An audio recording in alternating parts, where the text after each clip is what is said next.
Mandizibulisele ngale mini yanamhlanje, mini kanye yamalungelo abantu eMzantsi Afrika. Imini esithi kasijonge emva apho sisuka khona, sibone okokuba ngaba abantu uhlobo ebebephethwe ngalo bebephethwe njani. Ngokohlobo lento uba umntu bekunyanzelekile amamele omnye umntu ngokohlobo yena umntu angaphezulu ngalo komnye umntu, ingakumbi ngokohlobo esizelwe ngalo kwiindawo esiphuma kuzo. Omnye kuye kuthiwe umhlophe, omnye kuthiwe umnyama. Kodwa abe uNkulunkulu yena esidale ngokufana naye, koko abanye abantu bazibone bengaphezulu kwabanye abantu. Sijonga kanye ke lo mlimandlela namhlanje, apho kwaye kwabekho lusuku le-21 kaMatshi ukuze likwazi ukujonga kanye likhusele abantu boMzantsi Afrika, okokuba ngaba bakwazi ukuba baphatheke kakuhle, bakwazi ukwenza izinto ngokohlobo abafuna ngalo. Usandile lofanana noMdidiyelo The Empire the Poet. Ndiza kuthi namhlanje nombongwana nje omncinci, umbongwana nje wam endithe ndabe ndiyilile ngenxa yokuba ndifuna ukuthatha inxaxheba nam njengamntu ongumbhali okwaziyo ukuba thatha amagama wadibanise ukuze kuphume into. Wena ke uyawuthi umamele ngeendlebe ezimbini, ube nakho ukufumana okokuba wena ebomini yeyiphi nendima ekufanele uyidlale. Ngoba kunanamhla oku akasikayifumani laa nkululeko, asikayifumani laa nkululeko ifanele ukuba siyayifumana ngokokuba sisephantsi koxinzelelo lomnye umntu. Asikayifumani laa nto kuthiwe nazo izinto zibuyele kuni. Lowo ebethe wanobunganga ngaphezu kwenu uyazibuyisa izinto zenu, ezibuyisa futhi ebuyisa noko akufumeneyo ngezinto zenu ezifumene yena ngokungemthetho. Ithi ke lo mbongo wam, bomi obunjani na obu sibuphilayo? Bomi obunjani na obu bunamahlanje nyuka? Bomi obunjani na obu buxhomekeke komnye umntu? Bomi obunjani na obu omnye umntu ngokwenkangeleko yakhe nokuba ezelwe kweluphi na uhlanga abe nobunganga ngaphezu kwabanye? Bomi obunjani na obu kwamazenzele?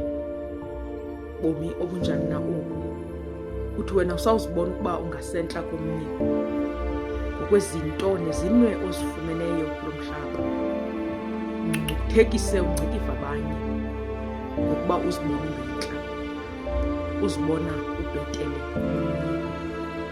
Bomi obunjani na obu buphethwe ngezandla, buphethwe ngetyhalithi, buphethwe ngemali? Bomi obunjani na obu buphethwe ngobukrelemnqa? Bomi obunjani na obu kuthethwa iilwimi ngeelwimi, xokiswa, kuthonyiswa, kusenziwa amayelekenqe kwabanye abantu? Bomi obunjani na obu bungasoze bube nanyani, bungazinanyani abantu? Bomi obunjani na obu bungcungcuthekisa bungcikiva abantwana baseAfrika? Bomi obunjani na obu ungamthandiyo omnye umntu osecaleni kwakho? Bomi obunjani na obu ungathi wena ngokuzithanda kwakho uthanda omnye umntu, umrhalele lomnye umntu into entle njengoba nawe uzithandela uzirhalela into ezintle? Bomi obunjani na obu uthi usawuzibona wena okokuba yonke into yakho ikuhambela kakuhle, ungakwazi ukolula isandla komnye umuntu oxakekileyo. Suka phi na wena apho ungazange uxakeke, le nto ungayaziyo kokuba omnye umuntu uyakwazi nokuncedwa. Le nto ingumntu ngabantu, intaka yakhange ngoboya benye. Loo nto isifundisa ntoni na? Okokuba ungumntu awukwazi uba ngumntu wedwa, awukwazi uba ngumntu uphila kwindawo yakho wedwa. Ufanelwe ukuba uhlangane udibane nabanye abantu kuze ube ngumntu onezinto ebomini. Akufanelanga ube nezinto ezingaphandle, koko ufanele ube nezinto ezisuka ngokwentliziyo. Intliziyo yiyo yakwenza uba ube ngumntu ebantwini, ngoba xa uthe walungela wena, uyawukwazi ulungela nabanye abantu. Intliziyo yakho xa ithe yalunga, ingabi nako ukuba benobubi ngaphakathi, ucingela abanye abantu kakubi, uze ubabone njengabantu abengengobantu. Beke wena wangasentla, kodwa kuye kuthethwe kuthiwe ibhabha phezulu kodwa phi iyawusela khona iyawusela ezantsi. Nakanye ngenye imini nawe uyoze ufikelele kuloo ndawo apho uyoze uzifumane sewufanele ubusele ezantsi, ngoba kaloku ayikho inzwane ingenasiphako. Loo nto ithetha ukuthini na? Ithetha ukuba njengoba nawe uzicingela, kukhona apho ungakwazi ukufikelela khona. Uyawudinga omnye umntu ukuze akwazi ukubeka endaweni. Sukuzicingela ngenxa unezinto, suzicingela ngenxa unetyhaliti. Ungazicingeli ngenxa yoba wena uzibona sewuphambili ingathi ubhetele kunabanye. Uthi ke ngoku lo mbongo wam ukucingise into ithile ngenxa yale mini yanamhlanje, uba mayibe into esiyenzayo imihla nezolo, singayenzi ngomhla omnye kuphela. Singama-Afrika thina singamathandazwe, singamathanda abantu. Sithanda thina, siyazithanda nathi, sikwazi uthanda namabelwane bethu, sikwazi nokubanceda, sikwazi nokuncedisana, singalahlani, sakhane, sibonisane, sithethane, sivane, sibe ngabantwana abanye, ngoba siphuma kwindawo enye. Singabantwana bomgquba kaloku thina. Siphuma phi kanye? Thina zange saphuma emanzini, siphuma kanye kulo mhlaba. Masithande umhlaba, ngoba nathi umhlaba uyasithanda, uyasinika izityalo, iziqhamo, ukuze nathi sikwazi ukuphila kakuhle. Masiphilisane nabanye abantu, siphilisane kakuhle, sibonisane, sivisisane, sisebenzisane. Akubecamako kubechose kubele.